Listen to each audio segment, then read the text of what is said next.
At the table, Grandma said, "Did you get the $2,500? My sister went pale. Chapter 1. The Sunday dinner revelation duration, 20 minutes. The autumn leaves crunched under my feet as I walked up the familiar brick pathway to Grandma Rose's house in suburban Columbus, Ohio. The smell of her famous pot roast drifted through the screen door, mixing with the crisp October air. Sunday dinners at Grandma's had been a tradition since I could remember, but lately they felt more like obligations than celebrations. "Jake! There you are, sweetheart," Grandma Rose called from the kitchen, her weathered hands busy mashing potatoes. At 78, she still insisted on cooking everything herself, despite our family's constant offers to help or bring something. "Sorry I'm late, Grandma. Traffic on I-71 was brutal," I said, giving her a gentle hug. Her small frame felt more fragile each time I saw her, though her spirit remained as fierce as ever.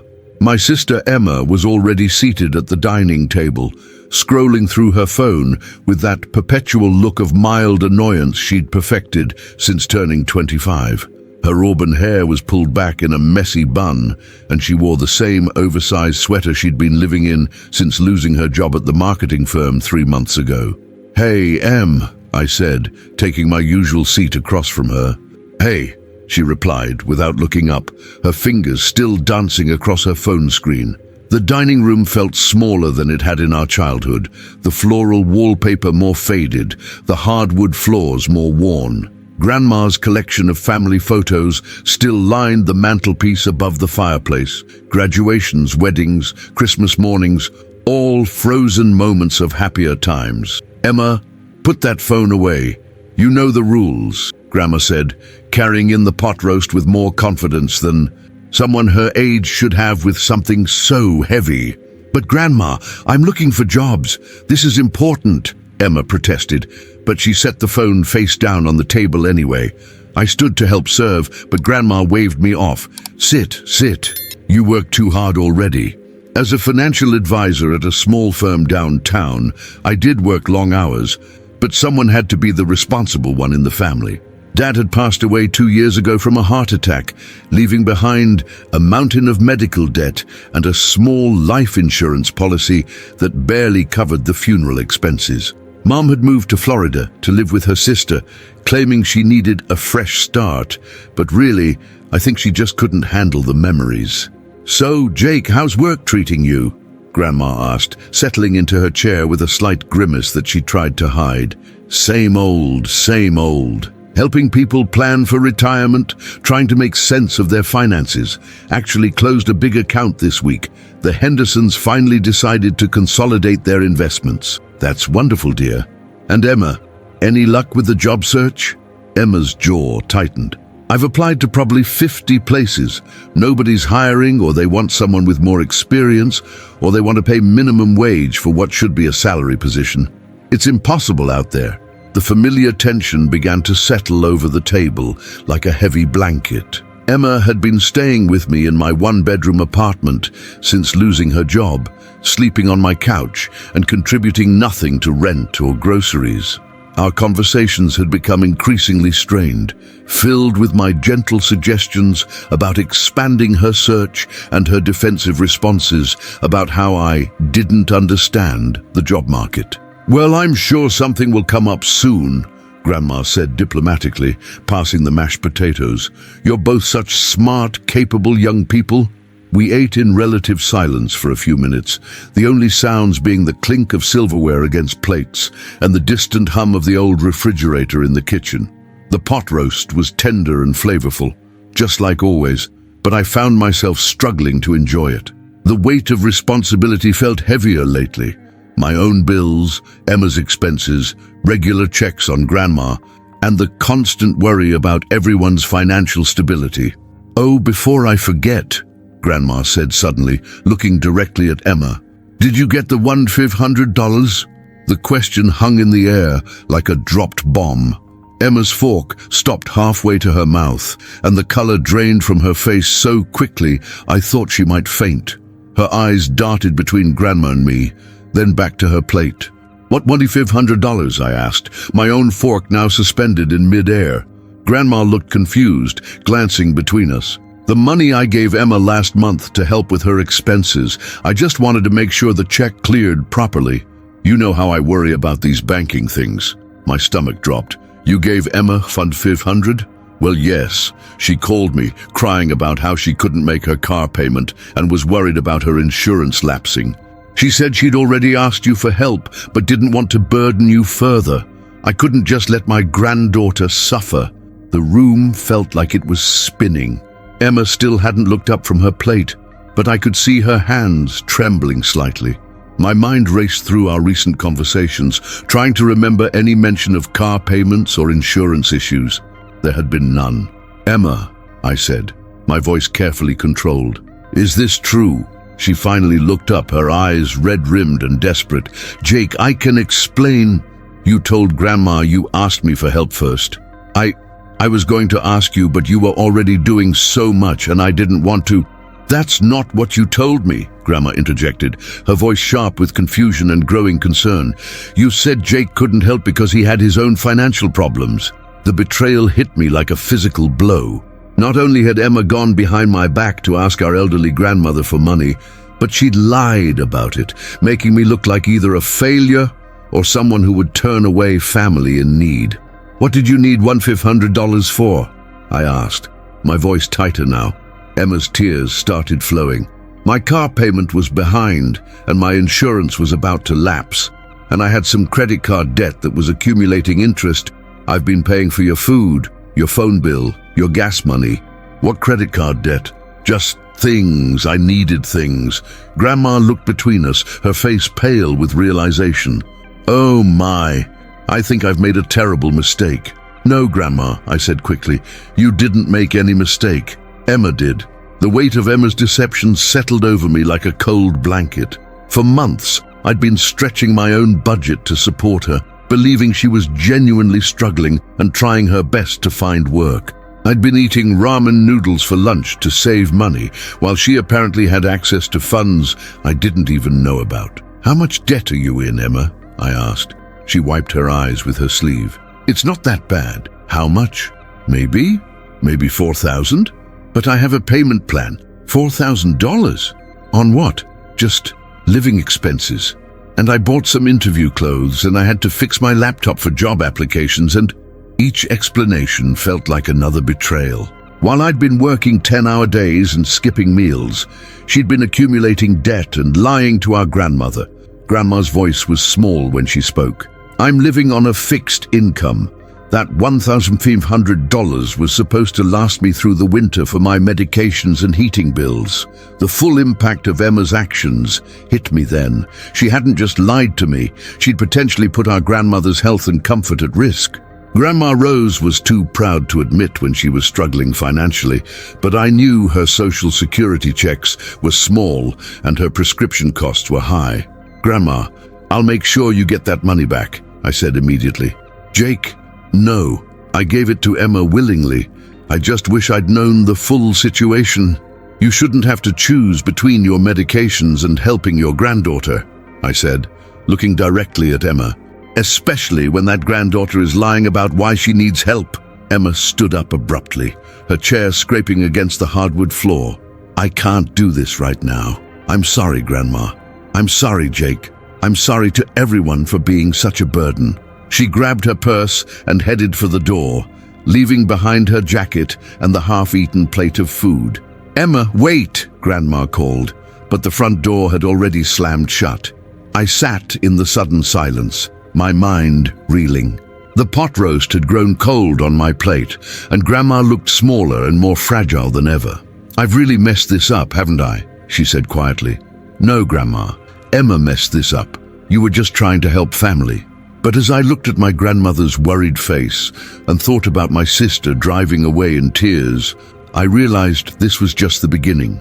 The trust that had held our small family together was cracking, and I had no idea how to fix it. Outside, the autumn wind picked up, rattling the windows and sending a chill through the house that had nothing to do with the weather. The next morning, I woke up to an empty apartment. Emma's pillow and blanket were folded neatly on my couch, but her suitcase was gone. A note on my kitchen counter read, "Gone to stay with Michelle for a while. Need some space to figure things out. Sorry for everything." Michelle was Emma's college roommate, who lived across town in a studio apartment above a coffee shop. At least I knew she was safe, but the note felt like another abandonment in a family that was already falling apart. I called in sick to work, something I'd never done unless I was actually bedridden, and drove to Grandma's house. I found her in her garden, pulling weeds from her flower beds, despite the morning chill. "You don't have to do that, Grandma. I can hire someone to help with the yard work. These hands need to stay busy, Jake. When they stop moving, I start thinking too much." I knelt beside her, helping to clear the dead leaves from around her chrysanthemums. "We need to talk about your finances." "Oh, sweetheart, I'm fine. I've been managing my money longer than you've been alive." "That's not what I mean. I mean, we need to make sure you're really okay. That $1,500 you gave Emma, can you afford to lose it?" Grandma's hands stilled in the dirt. "I'm not losing it. Emma's family." "Grandma, look at me." She sat back on her heels, her weathered face creased with worry. "I have enough to get by. I always have." "That's not an answer. Do you have enough for your medications, your heating bills, your groceries?" The silence stretched between us, filled only by the distant sound of traffic and the rustle of leaves. "I've been careful, stretching things. My blood pressure medication is expensive, so I've been taking it every other day instead of daily. The doctor says it's important, but Grandma, no." The words came out sharper than I intended. "You can't skip medications to save money." "I'm not skipping them, I'm just being economical." I sat back in the grass, my mind racing. "How long have you been doing this?" "Since the beginning of the year. My Medicare supplement premium went up and the co-pays for my medications increased. It's not a big deal, Jake." "I feel fine." But she didn't look fine. Now that I was really looking, I could see the subtle signs I'd been missing. The way she moved more slowly, the slight tremor in her hands, the pallor in her cheeks. "I'm taking you to the doctor today." "That's not necessary." "It's not a request, Grandma." 3 hours later, we sat in Dr. Peterson's office while he reviewed her blood pressure readings and medication schedule. His expression grew increasingly concerned as he listened to her explanation about economical pill-taking. "Mrs. Rodriguez, your blood pressure is dangerously high.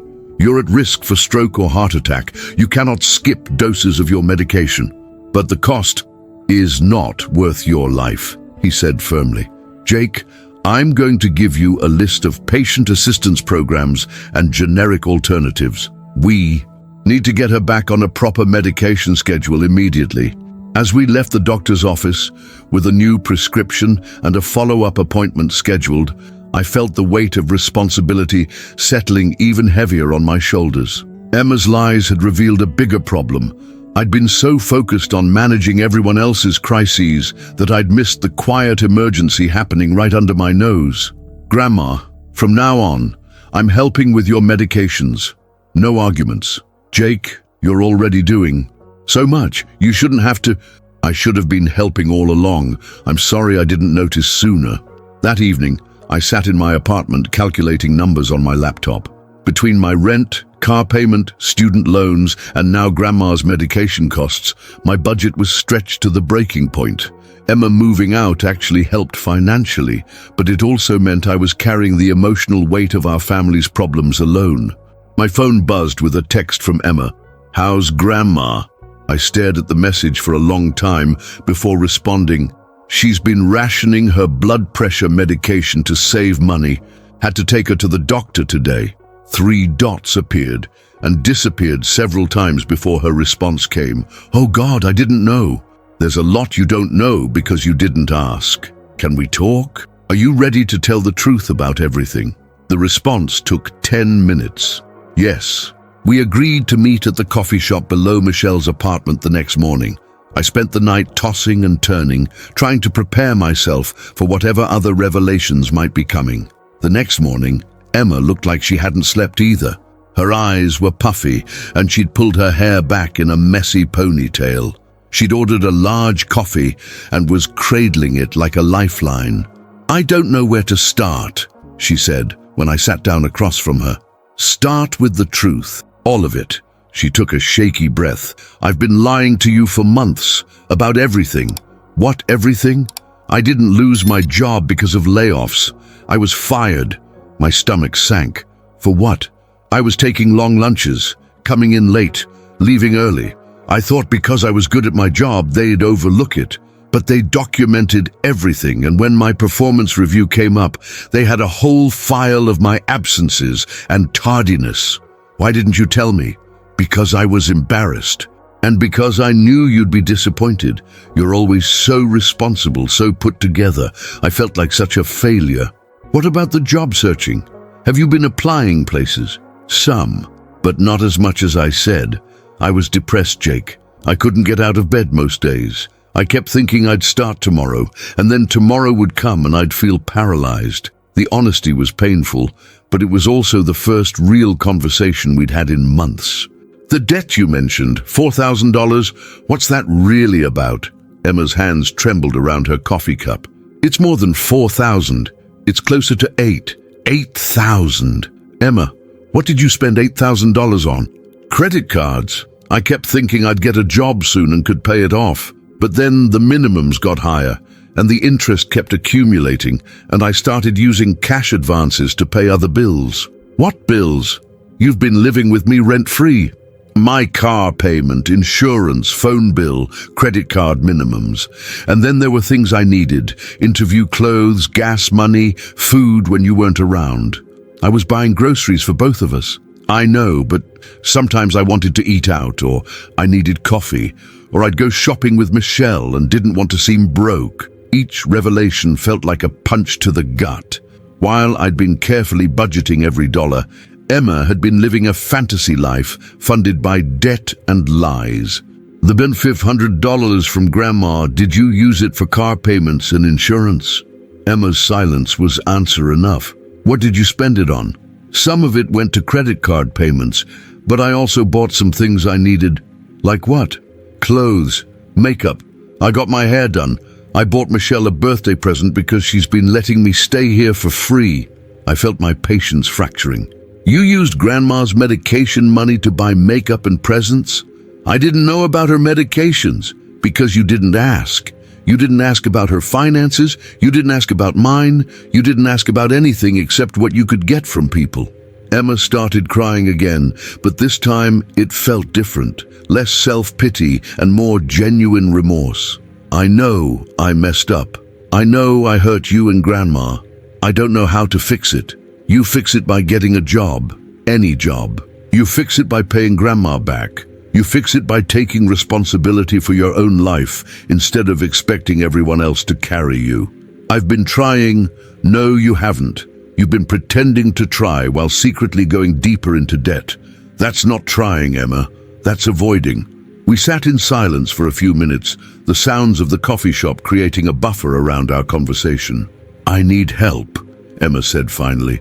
"I don't know how to manage money, and I don't know how to job search effectively, and I don't know how to deal with the anxiety that makes me want to hide from everything." It was the first completely honest thing she'd said, and it gave me a small spark of hope.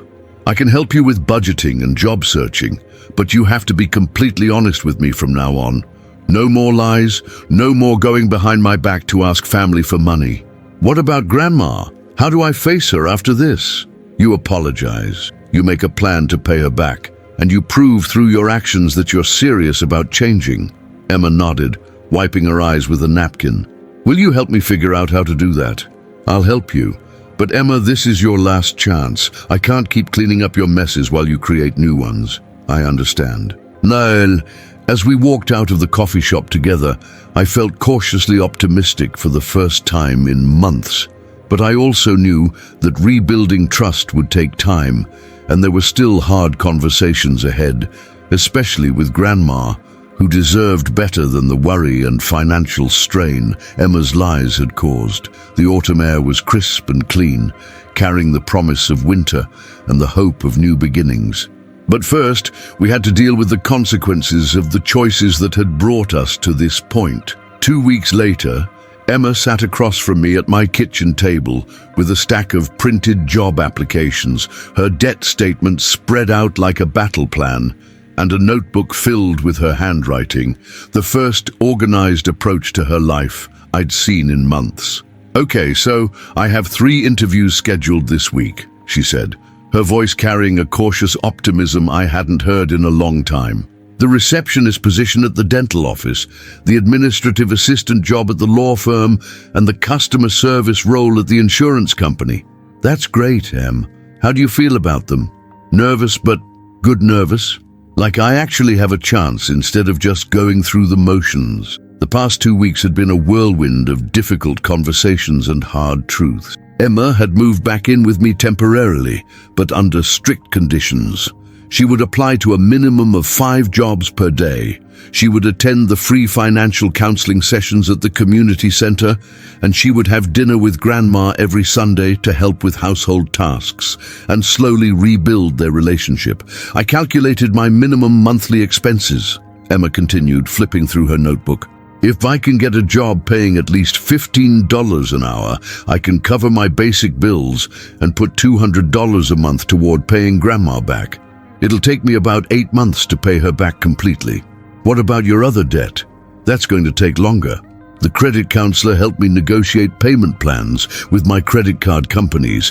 If I can get that 15 an hour job and pick up some weekend work, I could have everything paid off in about 3 years. 3 years felt like a lifetime, but it was the first realistic plan Emma had made in months.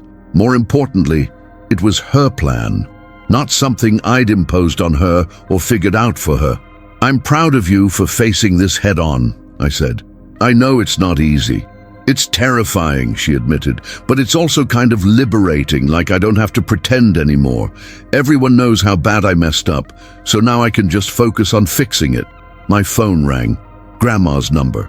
I'd been checking on her daily since the medication incident, and she'd been adjusting well to her new prescription routine. "Hi, Grandma. How are you feeling today?" "Much better, sweetheart. My blood pressure is back to normal, and I have so much more energy. I've been cleaning out the attic." "You shouldn't be climbing around in the attic by yourself." "I'm being careful. But Jake, I found something I think you and Emma should see. Can you both come over for dinner tonight?" Emma looked up from her job applications, raising an eyebrow. "What do you think she found?" With Grandma, it could be anything. Remember when she found that box of Dad's old baseball cards and thought they were worth a fortune? "They were worth $12, Emma laughed, and it was the first genuine laugh I'd heard from her in months. That evening, we found Grandma in her living room with a large cardboard box sitting on the coffee table. She looked excited but also nervous, her hands fidgeting with the edge of a manila envelope. "I've been putting off going through your grandfather's things," she said as we settled onto the couch.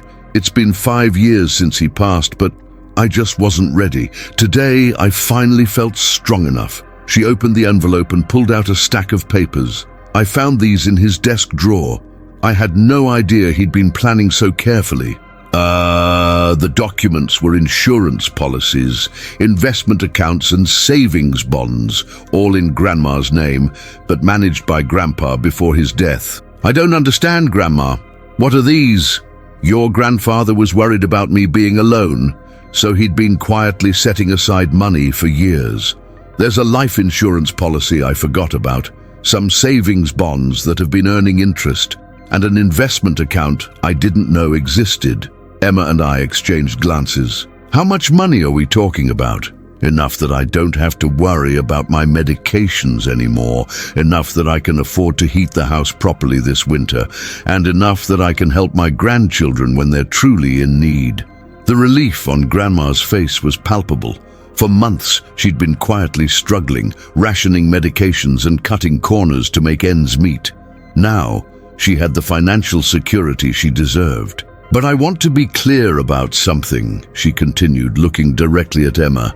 "I'm not giving you more money right now. You need to learn to stand on your own feet. But I want you to know that when you've proven you can manage your own finances responsibly, I'll be here to help if you need it." Emma's eyes filled with tears. "Grandma, I'm so sorry about everything. I'm sorry I lied to you, and I'm sorry I put you in a position where you had to choose between helping me and taking care of yourself. I know you are, sweetheart, and I forgive you. But forgiveness doesn't mean forgetting the lesson. I'm going to pay you back every penny of that $500. I know you will, and I'm going to be here cheering you on every step of the way." That night, as Emma and I drove back to my apartment, she was unusually quiet. "What are you thinking about?" I asked. "I keep thinking about how different things could have been if I'd just been honest from the beginning. If I'd told you I was fired instead of lying about layoffs. If I'd asked for help with my depression instead of pretending everything was fine. If I'd been upfront about my debt instead of hiding it. You can't change the past, Em. You can only learn from it. I know. But I also keep thinking about how you've been taking care of everyone. Me, Grandma, probably other people I don't even know about. When do you get to take care of yourself?" It was a question I'd been avoiding asking myself. "I'm fine. Are you? When's the last time you did something just for you? When's the last time you went on a date or took a vacation or bought something you wanted instead of something you needed?" The truth was, I couldn't remember. Someone has to be responsible. Someone has to be responsible, but that someone doesn't have to be you for everything. I'm 25 years old, Jake. I should be taking care of myself, not adding to your stress. You're my sister. Family takes care of family. Family also doesn't take advantage of family. And I've been taking advantage of you for months. We pulled into my apartment complex, but neither of us moved to get out of the car. "I have my first interview tomorrow," Emma said. "And I'm going to nail it. Not because I have to, but because I want to. I want to be someone you can be proud of, instead of someone you have to worry about. I've always been proud of you, Em, even when I was frustrated with your choices. I want to be proud of me too." The next morning, I watched Emma leave for her interview, dressed in a simple but professional outfit she'd borrowed from Michelle. Her hair was styled neatly, and she carried herself with a confidence I hadn't seen in months. My phone buzzed with a text from her an hour later. "Interview went really well. They're checking references and should have an answer by Friday. Fingers crossed." For the first time in months, I allowed myself to hope that maybe, just maybe, our family was going to be okay. But as I sat in my office later that day, reviewing my own financial situation, I realized Emma had been right. I'd been so focused on taking care of everyone else that I'd forgotten to take care of myself. My savings account was nearly empty. I hadn't contributed to my retirement fund in months, and I was one emergency away from financial trouble myself. It was time to make some changes, not just for Emma and Grandma, but for me too. 3 months later, the smell of Grandma's pot roast filled the dining room again. But this time, the atmosphere was completely different. Emma sat at the table in her work clothes, a simple blouse and slacks from her job at the insurance company, looking tired but genuinely happy. "I got the promotion," she announced as Grandma brought in the mashed potatoes. "Team lead for customer service. It's only an extra $2 an hour, but it's a start." "That's wonderful, sweetheart." Grandma beamed, settling into her chair with the grace of someone whose blood pressure was now perfectly controlled. "Congrats, Em." "You've earned it," I said, and I meant it.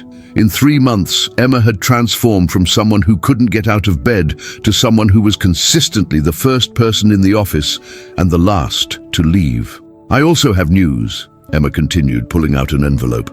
"I made my 3rd payment to Grandma, only 5 more to go." Grandma waved her hand dismissively. "You don't need to announce it every time, dear." "Yes, I do.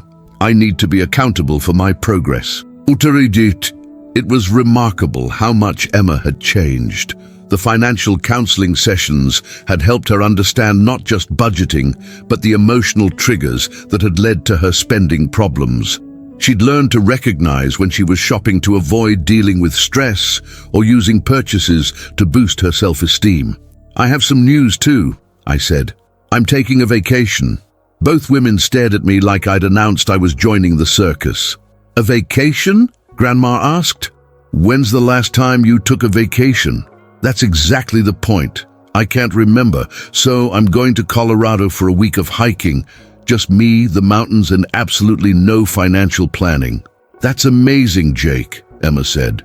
You deserve it. The truth was, I'd been working with my own financial counselor, the same one Emma had been seeing, to figure out how to balance my natural inclination to help others with my own financial health. I'd learned to set boundaries, to say no to financial requests that would hurt my own stability, and to prioritize my own goals alongside my family's needs. I also have some other news, I continued. I'm starting a side business. Doing what? Emma asked. Financial coaching for young adults.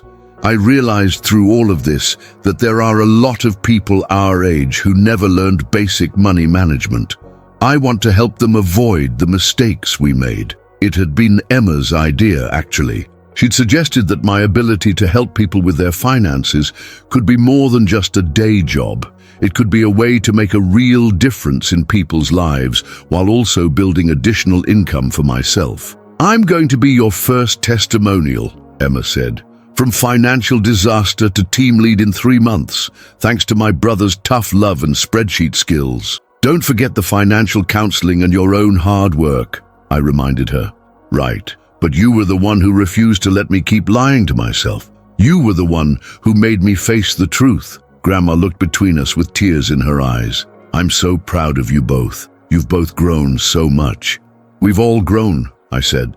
Grandma, you've learned to ask for help when you need it. Emma's learned to be honest about her struggles. And I've learned that taking care of myself isn't selfish. It's necessary. Speaking of taking care of ourselves, Emma said, I have something to tell you both. I'm moving out of Jake's apartment. My heart jumped. Are you okay financially? Do you need... I'm fine, Emma laughed. I found a studio apartment I can afford. It's small, but it's mine, and I've calculated that I can still make my payments to Grandma and my debt payments even with rent. That's huge, Em. I know, and I'm terrified. But it's a good terrified. After dinner, we sat in Grandma's living room looking through photo albums. The pictures told the story of our family. Grandpa teaching me to fish, Emma's first day of school, family vacations to Lake Erie, graduations, birthdays, ordinary moments that had seemed insignificant at the time, but now felt precious. I was thinking, Grandma said, closing the album, maybe we should start a new tradition.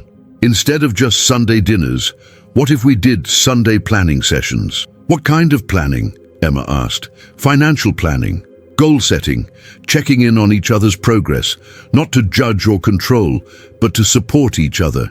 It was a brilliant idea. We'd learned that secrets and lies had nearly destroyed our family's trust, but honesty and accountability had brought us back together. I love that idea, I said. We could call it Family Financial Fridays or something. Sunday success sessions, Emma suggested. We'll eat dinner, then spend an hour talking about our goals, our challenges, and our wins. Perfect, Grandma agreed, and I'll make sure to have dessert ready to celebrate the wins. As we planned our new tradition, I realized how much had changed since that awful Sunday dinner 3 months ago.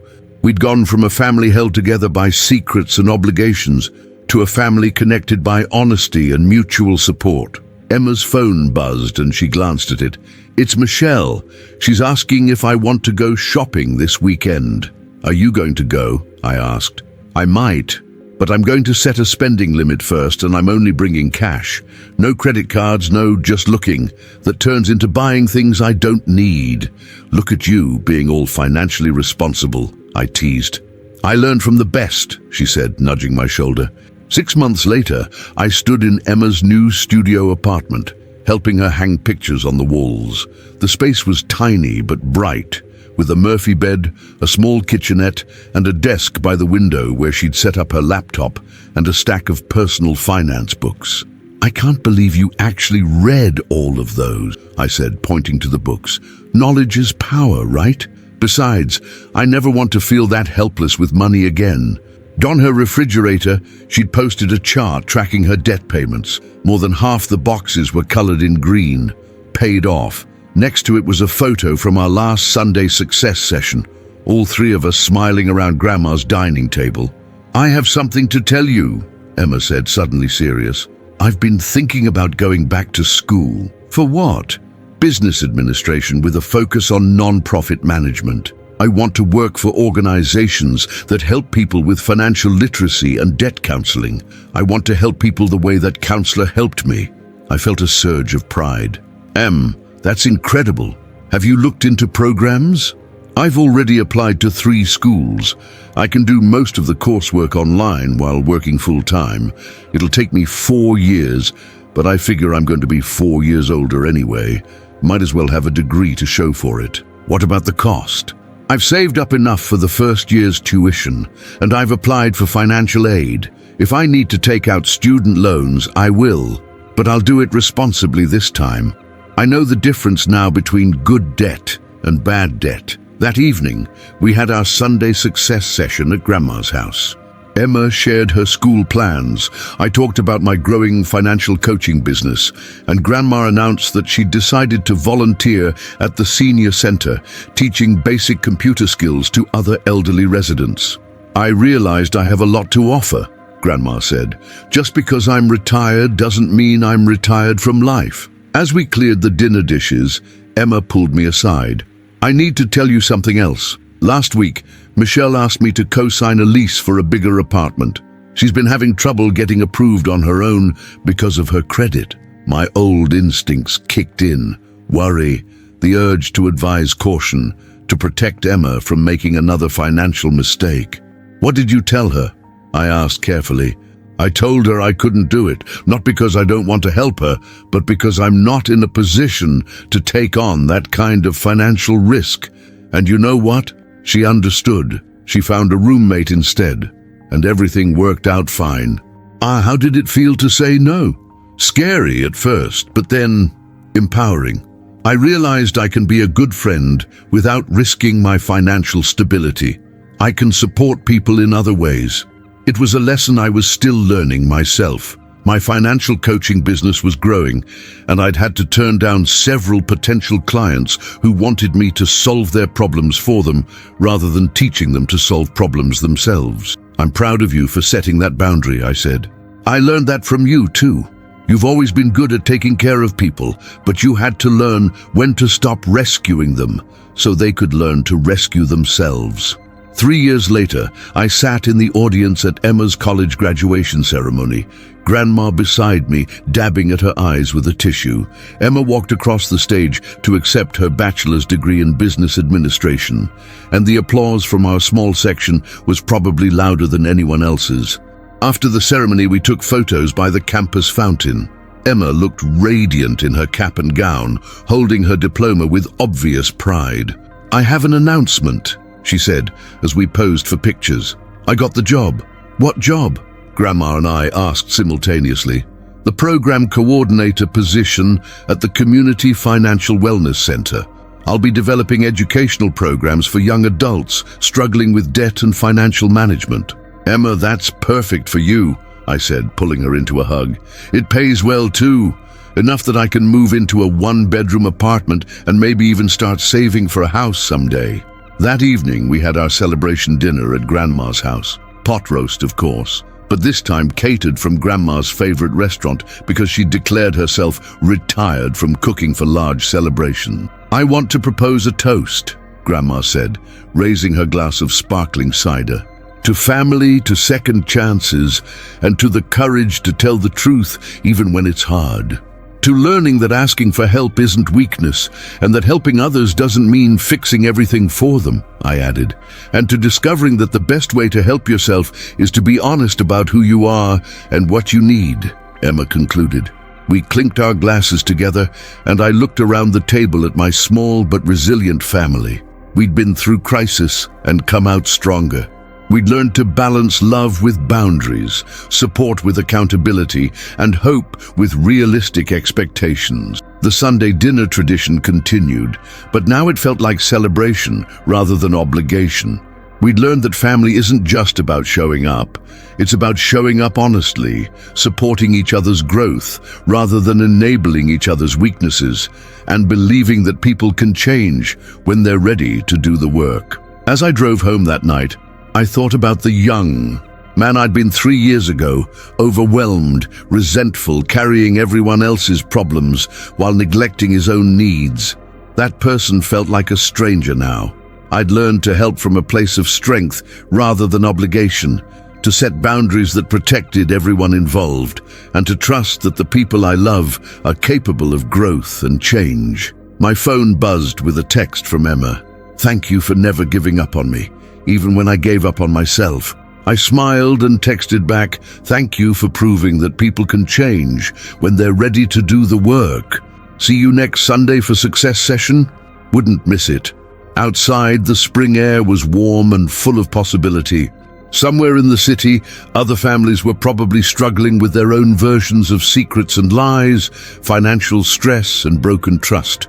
But I'd learned that with honesty, patience, and the willingness to do hard work, even the most damaged relationships could heal. It wasn't always easy, and it wasn't always pretty, but it was always worth it. Because family, real family, isn't just about blood or obligation. It's about choosing to show up for each other again and again with truth and love, and the belief that tomorrow can be better than today. And sometimes that's enough to change everything. The mortgage approval letter sat on my kitchen counter next to Emma's wedding invitation and a photo from Grandma's 85th birthday party. Life had a way of coming full circle in the most unexpected ways. Emma had married David, a fellow social worker she'd met at the Community Financial Wellness Center. Their wedding was small but perfect, held in Grandma's backyard with fairy lights strung between the trees and Emma's homemade budget, ensuring every dollar was spent intentionally. I'd bought my first house, a modest 3-bedroom in a quiet neighborhood where I could have an office for my financial coaching business, which now employed 2 other coaches and served over 200 clients annually. And Grandma had become something of a local celebrity, featured in the newspaper for her volunteer work teaching financial literacy to seniors and her advocacy for prescription drug cost reform. Our Sunday success sessions had evolved too. Sometimes they included Emma's husband, sometimes my girlfriend Sarah, sometimes new friends who'd become like family.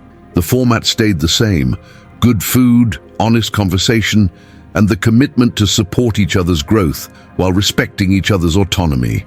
The $1,500 question that had started it all seemed almost quaint now, but I'd never forgotten the lesson it taught us, that the truth, however painful, is always better than a lie, that family means being willing to have hard conversations, and that sometimes the most loving thing you can do is refuse to enable someone's destructive choices while still believing in their capacity to change. Emma had paid Grandma back every penny, of course, but more importantly, she'd paid forward what she'd learned, helping hundreds of young adults avoid the financial and emotional pitfalls that had once nearly destroyed our family. As I looked at the photo from Grandma's birthday party, 3 generations gathered around her dining table, faces bright with genuine joy rather than polite obligation, I realized that the crisis that had felt like the end of our family had actually been its beginning. We'd learned to be honest with each other and ourselves. We'd learned that love without boundaries isn't really love at all.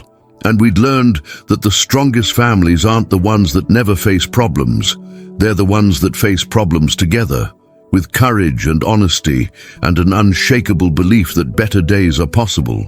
The pot roast tradition continues to this day. And yes, Grandma still makes it herself, though now she has plenty of help and absolutely no financial worries about the cost of the ingredients.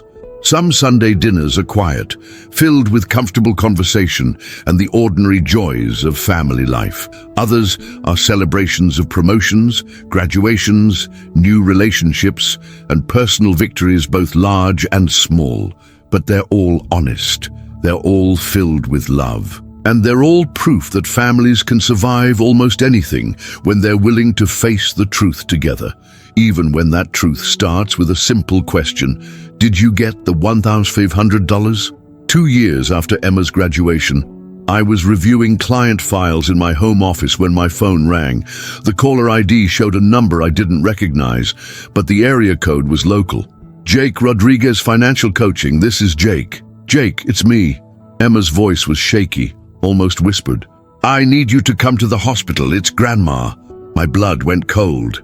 What happened? Is she okay? She fell down the stairs at the senior center. They think she might have broken her hip. I'm in the emergency room waiting area. I'm on my way. The 20-minute drive to Columbus General Hospital felt like hours. My mind raced through worst-case scenarios while I tried to navigate traffic with hands that wouldn't stop shaking. Grandma was 83 now, and a broken hip at her age could mean months of recovery if she recovered fully at all. I found Emma in the surgical waiting room, still wearing her work clothes but looking smaller and more vulnerable than I'd seen her in years. David sat beside her, one arm around her shoulders. Any updates? I asked, settling into the uncomfortable plastic chair across from them. She's in surgery now. The doctor said the break is pretty severe. She's going to need a metal pin and several months of physical therapy. Emma's voice was steady, but I could see the fear in her eyes. But she's going to be okay. They think so. She's strong for her age, and her overall health is good. But Jake... Emma paused, glancing at David. There's something else we need to talk about. My stomach clenched. What? The social worker came by earlier. She asked about Grandma's living situation, her support system, her finances. They're concerned about her being able to live independently during recovery. What does that mean? David leaned forward. They're recommending either a live-in caregiver or temporary placement in a skilled nursing facility. How temporary? 3 to 6 months, depending on how well she responds to physical therapy. I sat back in my chair, feeling overwhelmed. How much does something like that cost? We don't know yet. The social worker is supposed to come back with options and pricing. 3 hours later, we finally got to see Grandma. She looked fragile and tired, but her eyes lit up when we walked into her room. There are my babies, she said, her voice hoarse from the anesthesia. I'm sorry to scare you like this. Don't apologize, Grandma. How are you feeling? Emma asked, taking her hand. Like I've been hit by a truck, but the doctor says I'm going to be fine. Apparently, I'm tougher than I look. That's what we've been telling people for years, I said, earning a weak smile. Now, I heard some talk about nursing homes and caregivers. Let me be clear, I'm not going to any nursing home. Emma and I exchanged glances. Grandma, you might not have a choice. You're going to need help for a while. Then we'll figure out another way. I've lived in that house for 40 years and I'm not leaving it unless they carry me out. The social worker arrived an hour later with a folder full of information. Margaret Chen was a kind woman in her 50s who clearly had experience with resistant elderly patients and worried families. Mrs. Rodriguez, I understand your desire to stay in your own home, she began diplomatically. Let's talk about what that would require. She spread out several brochures on the bedside table. For in-home care during your recovery, you'd need someone available 24 hours a day for at least the first month, then gradually reducing hours as you regain mobility. How much does that cost? I asked. Professional home health aides in this area typically charge between $18 and $25 per hour. For round-the-clock care, you're looking at approximately $12,000 to $18,000 per month. Emma's face went pale. Per month? Alternatively, we have several excellent skilled nursing facilities. In the area, most accept Medicare, which would significantly reduce the out-of-pocket costs. You'd be looking at perhaps $2,000 to $3,000 per month instead. I'm not going to a nursing home, Grandma repeated firmly. After Margaret left, the three of us sat in heavy silence. Finally, Emma spoke up. What if one of us moved in with her temporarily? Em, you and David just bought your house. You can't put your lives on hold for 6 months. Why not? She did it for us when we needed help. Décidé. I thought about my own situation. My business was finally stable. I'd just started a serious relationship with Sarah, and I'd been looking forward to taking on some bigger clients that required travel. It's not that simple. None of us are trained caregivers. What if something happens? What if she falls again? We could hire part-time help for the things we can't handle, Emma suggested. Maybe a nurse for a few hours each day, and we could cover the rest. Grandma had been listening quietly, but now she spoke up. "I won't have my grandchildren sacrificing their lives for me." "It's not a sacrifice, Grandma," Emma said. "It's family. Family doesn't mean putting your life on hold indefinitely." It was a conversation that echoed our discussions from years earlier, but with roles reversed. Now Grandma was the one trying to avoid being a burden, and we were the ones insisting that family helped family. Over the next few days, while Grandma was still in the hospital, Emma and I researched every possible option. We visited 3 nursing facilities, interviewed home health agencies, and calculated costs until our heads spun. The reality was stark. Even with Medicare coverage, any of the professional options would drain Grandma's savings within months. The money Grandpa had left her was substantial but not infinite, and a prolonged recovery could wipe out everything she'd worked to save. "There has to be another way," Emma said as we sat in my car outside the 3rd nursing facility we'd toured. "Maybe there is," I said slowly. "What if we approach this like a business problem?" "What do you mean?" "What if instead of one person giving up everything to take care of Grandma, we created a schedule? A few hours here, a few hours there, supplemented with professional help for the medical stuff." Emma's eyes lit up. "Like a care rotation?" "Exactly. You and David could take weekday mornings before work. I could handle evenings. Sarah's a nurse. Maybe she could help with the medical aspects a few times a week. We could hire someone for overnight coverage and weekends." "That could actually work. Let me run some numbers." That evening, Emma created a detailed care plan and budget. Between family coverage and part-time professional help, we could keep Grandma in her own home for about $4,000 per month. Still expensive, but manageable with her savings and our contributions. When we presented the plan to Grandma the next day, she cried, "You would all do that for me?" "We'd do anything for you, Grandma, you know that. But your jobs, your lives, will be there when you're back on your feet," I said. "This is temporary. You took care of us when we needed it. Now it's our turn." The first month was harder than any of us had anticipated. Grandma was frustrated by her limitations, in pain despite the medication, and embarrassed by needing help with basic tasks. Emma and I were exhausted from juggling work responsibilities with caregiving duties. David stepped up in ways that earned him permanent hero status in our family, handling grocery shopping, meal prep, and household maintenance without complaint. Sarah became our secret weapon. As a registered nurse, she could handle things like medication management and physical therapy exercises that the rest of us couldn't. More importantly, she had the professional training to know when something required immediate medical attention versus normal recovery discomfort. "I don't know how people do this without family support," Sarah said one evening as we cleaned up after helping Grandma with her evening routine. "They end up in nursing homes whether they want to or not," I replied. "Or they struggle alone and end up back in the hospital." 3 weeks into the arrangement, we faced our first real crisis.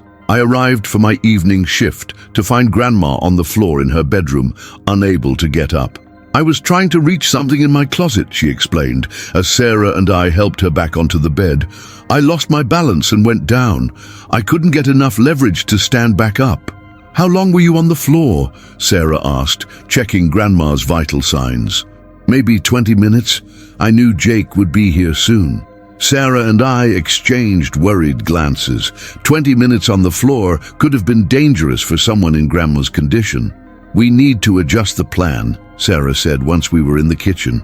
"She shouldn't be alone for more than a few hours at a time, but that would mean someone needs to be here almost constantly.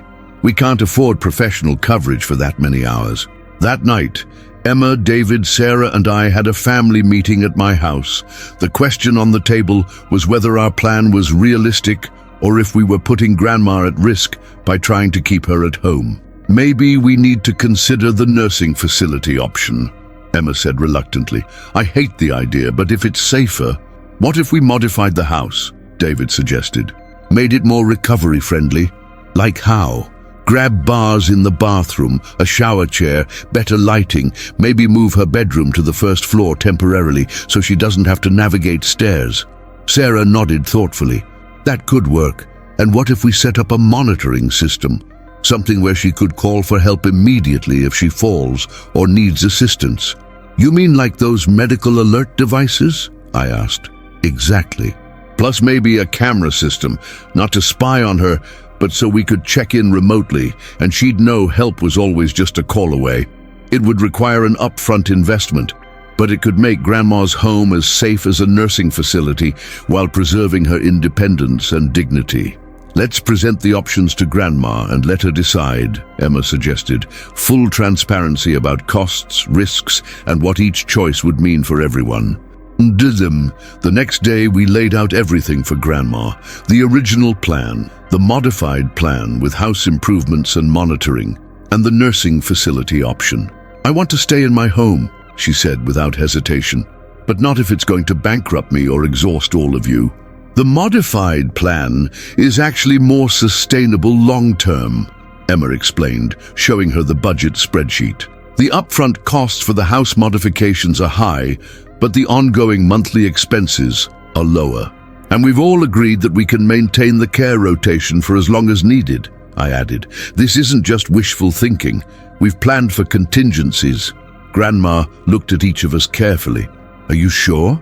Because if I go to the nursing facility now, I could always come back when I'm stronger. We're sure, David said. But if circumstances change, we'll reassess. This isn't set in stone. 2 weeks later, Grandma's house looked like a small medical facility. We'd installed grab bars, moved her bedroom to the first floor, set up a medical alert system, and arranged for a visiting nurse 3 times a week. The care rotation was working smoothly, and Grandma was making steady progress in physical therapy. I never thought I'd say this, she said one evening as I helped her with her exercises, but this whole experience has been a gift. A gift? You broke your hip, Grandma. But I also got to see how much my family loves me. Not just in words, but in actions. You all rearranged your lives to take care of me, and you did it without making me feel like a burden. You're not a burden. You're family. I know that now. Really know it. And I also know that when the time comes for you or Emma to need this kind of help, I won't be around to provide it. But seeing how you've all worked together gives me confidence that you'll take care of each other. 6 months later, Grandma was back to her normal routine, walking without assistance and driving herself to the senior center again. The house modifications remained. They actually made her daily life easier and safer. The care rotation had evolved into a more casual system of regular check-ins and family dinners. But the experience had changed all of us. We'd learned that caring for an aging family member was both harder and more rewarding than we'd imagined.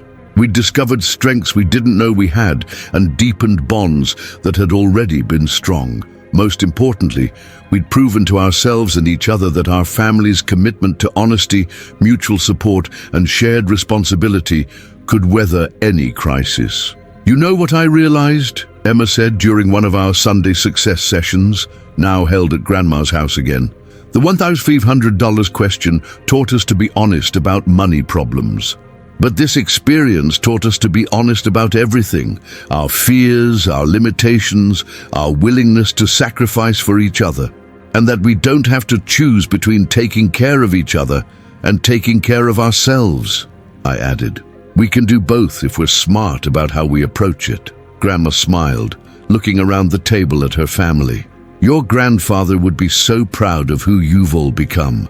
Indeed, as winter turned to spring and our family settled back into a new normal, I reflected on how much we'd all grown since that first crisis 3 years ago. We'd gone from a family held together by secrets and guilt to one connected by truth and genuine care for each other's well-being. The test of trust hadn't been whether we could solve Grandma's crisis. It had been whether we could face it together, honestly assess our options and limitations, and make decisions that honored both our love for each other and our individual needs. We'd passed that test. And in doing so, we'd proven that the strongest families aren't the ones that never face difficulties. They're the ones that face difficulties with courage, creativity, and an unshakable commitment to each other's growth and dignity. The Sunday dinners continued, the pot roast was as good as ever, and the conversations remained honest. But now they also carried the deep satisfaction that comes from knowing your family will be there for you, no matter what, not just in words, but in action.